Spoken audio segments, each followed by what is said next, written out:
សួស្តីបាទថ្ងៃនេះគេថាយើងដល់ខែដល់រដូវមកធ្វើស្រែហើយ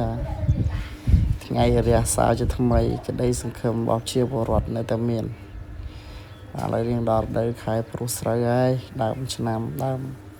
រដូវវស្សាបាទភ្លៀងធ្លាក់មកមេមកតែហើយដូចជាមិនទាន់មានទឹកច្រើនទេកសិករយើងមកច្រើនហើយបាទឥឡូវនេះអ៊ំស្រែជាប់ហ្នឹងគាត់ព្រោះពីរៀង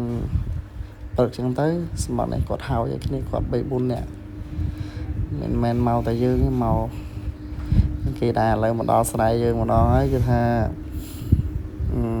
លាយស្រូវចាក់ស្រូវលាយជាមួយនឹងជីដើម្បី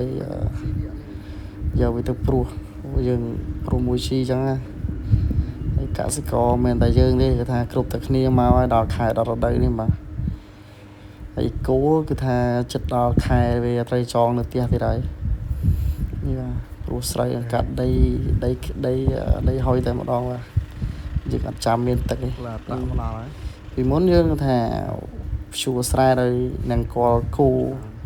ឬក៏អាគូយន្តតូចណាតែឥឡូវគេប្រើត្រាក់តែ2 ម៉ោង 3 ម៉ោងហើយអស់ហើយ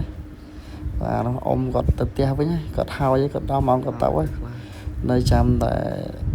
ត្រាក់គេវាយគប់ឲ្យគឺចាប់កង់មានម៉ូតូអីចឹងណា